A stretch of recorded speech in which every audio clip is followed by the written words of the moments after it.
Salam Kamir, kekaguman ilahi mengarah pada iman dan rahmat. Saudara-saudari yang terkasih, saya menyediakan tisu kalau Anda mau menangis, mau mengeluh.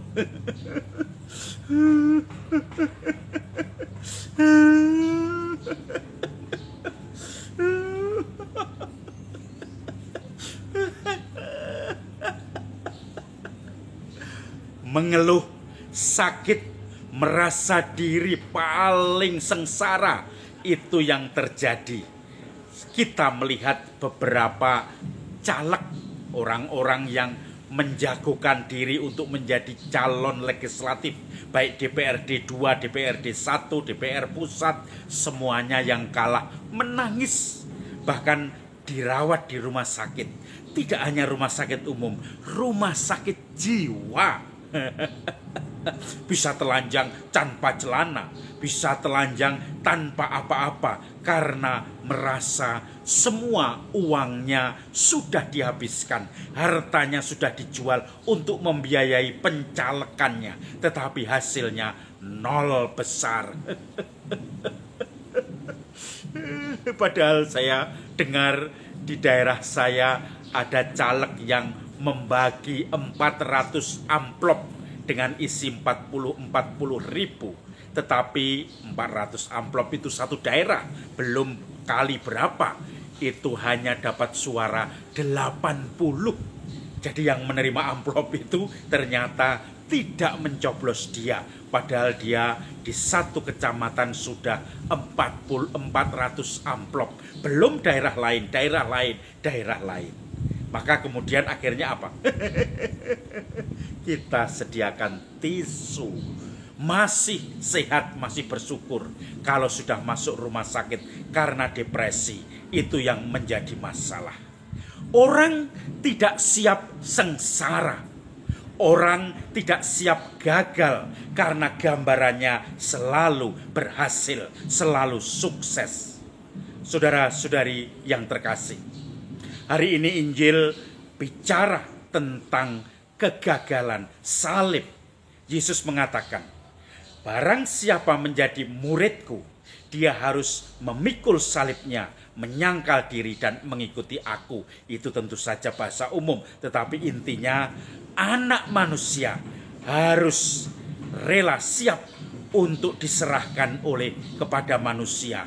Dia akan mengalami sengsara, akan wafat, dibunuh, tetapi ingat, pada hari ketiga akan dibangkitkan. Anak manusia harus sengsara. Semua murid tidak bisa memahami bagaimana anak manusia harus sengsara, bagaimana Yesus harus sengsara, bagaimana orang yang penuh dengan kesaktian mukjizat bisa akan diserahkan ke anak manusia yang kemudian akan menyesahnya, menyiksanya, menyalibkannya, kemudian memakamkannya. Tetapi Tuhan akan membangkitkannya pada kemudian hari ketiga itu.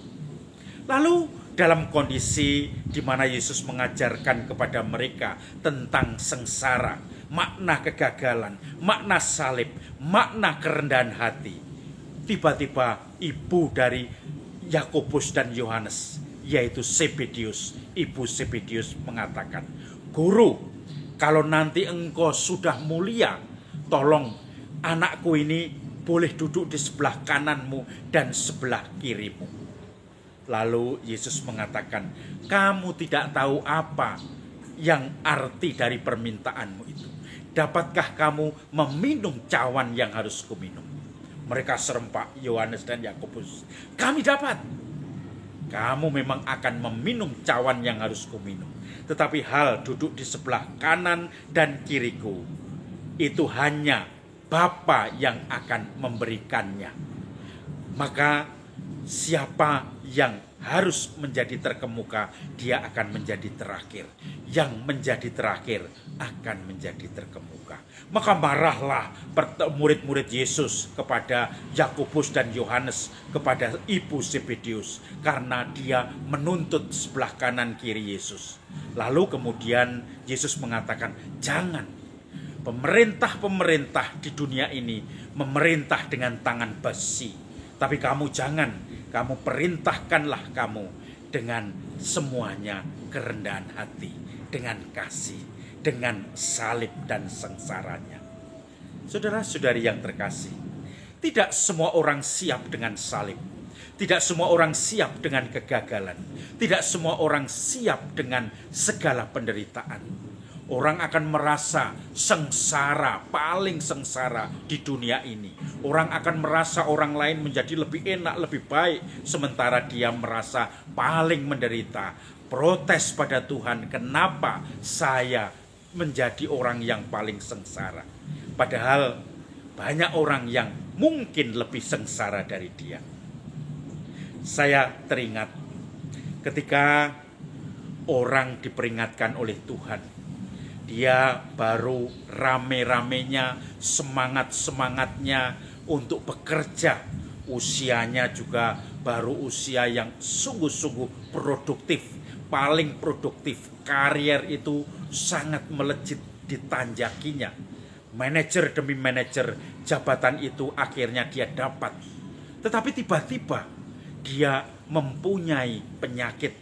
Salah satunya penyakit yang membuat dia sangat kecewa adalah penyakit autoimun. Dan ini rupanya penyakit yang semakin viral, semakin menjangkiti banyak orang. Penyakit yang kadang-kadang penyebabnya belum jelas, tahu-tahu sudah nyerang diri sendiri. Autoimun, penyakit di mana dia karena sel-sel pertahanan yang selalu siap perang melawan sel-sel asing itu terlalu kuat dan tidak bisa membedakan mana lawan dan mana kawan, maka sel-sel yang harus dilindungi dimakannya juga, sehingga akhirnya dia mempunyai kekebalan tubuh yang menurun karena sel-sel yang menimbulkan kekebalan tubuh itu diserang sendiri, dimakan sendiri. Saudara-saudari yang terkasih, keluarnya bisa akhirnya glaukoma, matanya menjadi buta. Dan teman saya tadi juga mengalami kebutaan. Dia merasa kecewa sekali. Kenapa Tuhan? Saya kariernya baru menanjak, tetapi Kau beri penyakit yang berat sekali. Membuat saya buta, dioperasi kemudian gagal, membuat saya merasa pilu. Seakan-akan karier yang Engkau berikan di awal karier saya ini, yaitu kemudahan-kemudahan, kesuksesan-kesuksesan, predikat-predikat yang berhasil dan baik oleh bosnya, oleh perusahaan, hilang begitu saja karena autoimun. Dia merasakan pelan-pelan harus menyadari. Mungkin sudah sampai 10 tahun sampai sekarang dia tidak bisa melihat apa-apa. Harus dibantu, harus disadarkan. Lama sekali untuk menyadari bahwa oh, saya sekarang buta, tunanetra. Saya harus menyesuaikan diri, menerima keadaan ini, lalu belajar bagaimana saya dengan situasi yang ada ini bangkit, berkreasi, mengembangkan talenta. Mungkin tidak sedahsyat dulu, tetapi paling tidak kemudian tidak putus asa. Ini suatu pelajaran. Menerima salib, menghadapi salib. Kadang kita gagal, kadang kita dicemooh, tetapi kalau kita diberi kebijaksanaan untuk menghadapinya dan kita mendapatkan rahmat kebijaksanaan, kerendahan hati, di situ salib itu menjadi kebangkitan pada hari ketiga. Salam Kamir, kekaguman ilahi mengarah pada iman dan rahmat.